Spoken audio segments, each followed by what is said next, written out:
Alright, so I just woke up, so if I sound really weird, that's why. And if I sound like I'm actually just brain dead. Listen, 6 a.m. They post these at 6 a.m. my time, okay? And I'm a good Christian boy, so I went to bed at 11 p.m. yesterday, and I woke up at 6. Actually woke up exactly at 5:59 with no alarm.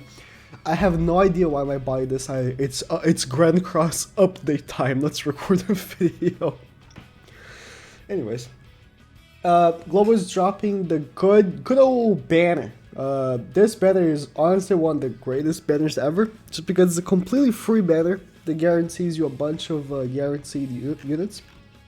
It doesn't specifically say what's in the banner, but of course I actually pulled up. This is the banner. First step, you're guaranteed blue Demon Meliodas. Second step, you're guaranteed Hawk, meaning Hawk also, gets the buff that he always gets on special events. Step 4, you're guaranteed red Gelfer. Step 6, you're guaranteed green Skinny King. And step 8, you're guaranteed the blue Bond.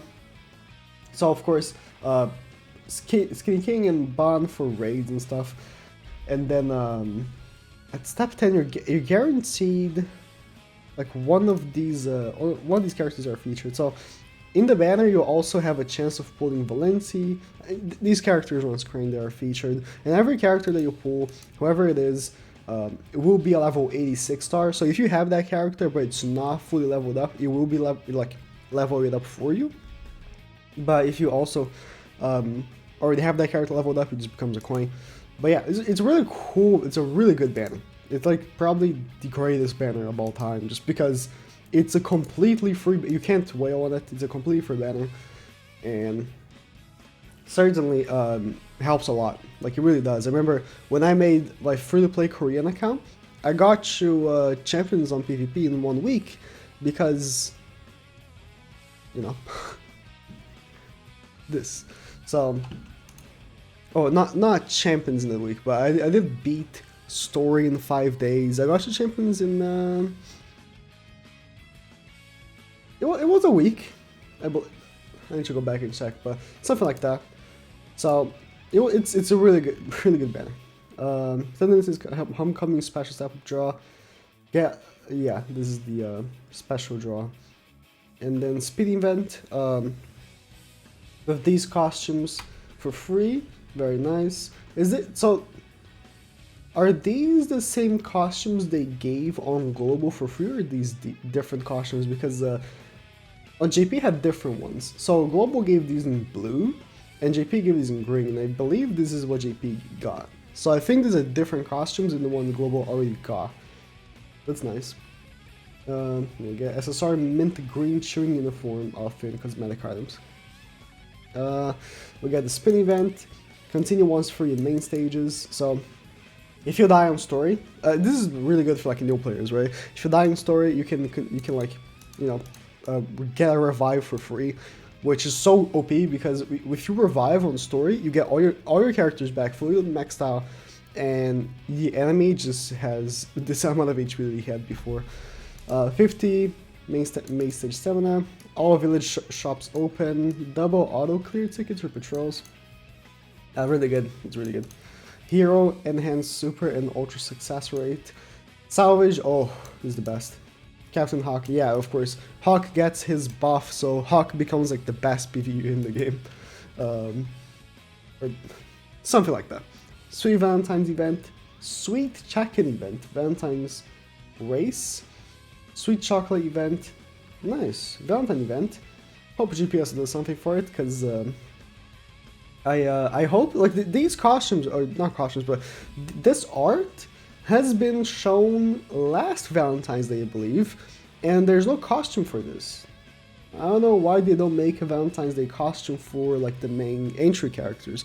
The only Valentine's thing we got was those crappy Valentine's units that we got last year. Was it in 2019? 2018?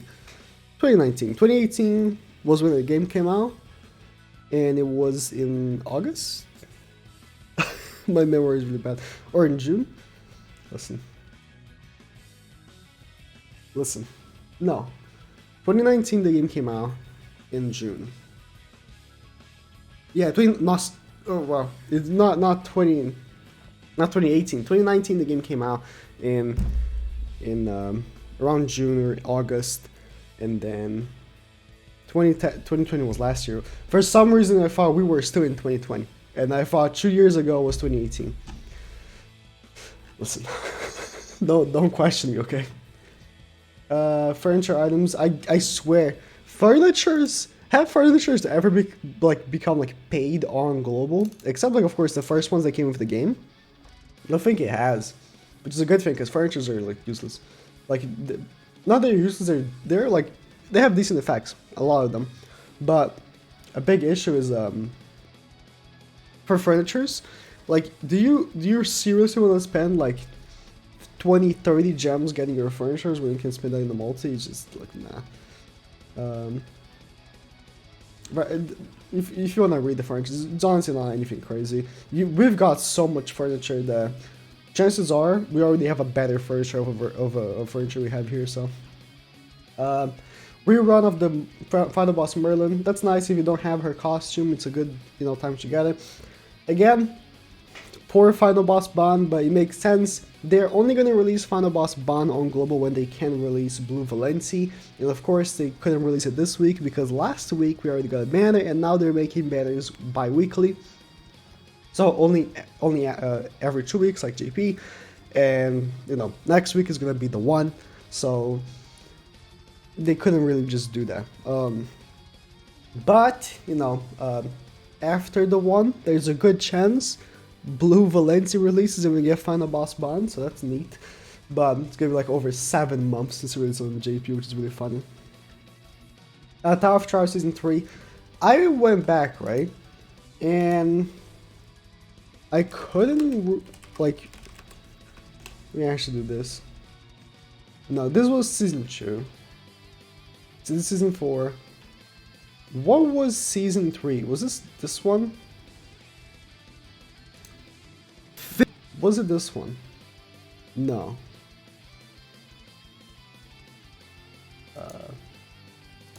This is the Phrygia, like, stage. This is like the easiest ever. Wait, no, this is the one that Global just had, right? So this is the one Global is about to have. This is the Season 3. If I'm not mistaken. This released in August, this released in July. So yeah, this is Season 3. This is the hardest tower ever released. This is by far the hardest tower ever released. After that, I think the King Tower was decently hard, but people found out ways to cheese it. This is by far the hardest tower that they ever released. But here's a kicker, right? This tower released before Escanor. On global, yes, you will have Escanor only next week, but if you pull for Escanor, and you do pull him, this would be easy, even though the boss is great. So, the way I beat it was I used Goddess Liz, and abuse her shield, because he did so much damage to you that this tower was just insane. It was definitely the most difficult tower ever released. I like to say, oh, the hardest content ever released, but this was the hardest content they ever put in the game. This tower right here. At the time, again, with Escanor and now Gringolfer, because these characters had not come out by then. Like, this was in August. Gringolfer was not a thing. The one was not a thing. So those are going to be a thing in global. Like, the one's gonna be a thing in global next week. So if you pull the one and you want to use for this tower, it's probably gonna be very, very, very good. The one's ultimate is just insane, right? So be ready. This tower is very hard. If you want to, check out my video for the strategy does require goddess. Again, at the time, it was so impossible. Like, you had to use a goddess. Maybe with units that we didn't have on JP by the time, but Global does have, people can find ways of beating it. But demons took 1000% more damage, so scratch the chance of using your demons or anything like that. But yeah, good luck. Again, people might find easier ways of beating. I might try to find a easier way to beating it that doesn't require a 6/6 Goddess Liz. But being reasonable, I think that all of you, someone for Goddess Liz when she came out, like, or someone for King because you wanted, I guess, and pulled Goddess Liz, or again, someone for Ascanor, and you know, pull Goddesses like that. I like this video. I separate in sections, right? And then the first section is like 5, 10, 15, 20, a little long, 25. It was really difficult, but homecoming bundles. Yikes! This is actually really okay. Never mind. I didn't see for a second. I didn't see this. This is actually really good. I just only really care about Anvil bundles because Anvils are legitimately the hardest thing to obtain in the game. Like, even though they give you like those time keys, right? You can farm 600 to 800 Anvils every week with those keys. The one makes it very, very fast to farm it. So whenever the one comes out on global, you know, next week, be ready to use your keys because he makes it even faster to farm those. But that's not enough. Like, especially for me that makes so many like gear sets for new characters because I need to make content. I need like 4, 5, 6,000 emeralds like per week, man. It's like I need so many emeralds, and I never have enough. I always need more afterwards to, like, you know, retouch a gear set because I left, you know, some spots not so good because I just had to. I was lacking. And I hate buying those straight bundles, like $40 for, was it 400 envelopes? It's so expensive. Ending events, the Camilla stuff. Okay, so. Alright, that's it. It's a nice update. We got content for once. There's actually a really good update. If you really look at everything that's releasing, this banner is so good. You're gonna get so many heroes out of it, especially, you know, if you don't have red go for 6/6 yet, it's a really good dupe. This right here is really good, the tower, because it's like I love you know, challenging content. I'm gonna try to beat it without the Goddess listing, but we'll see how it's gonna go. And of course, Phantom Boss Merlin release. This is good because it's gems, right? Tower, if you manage to beat it, there's like 50 gems.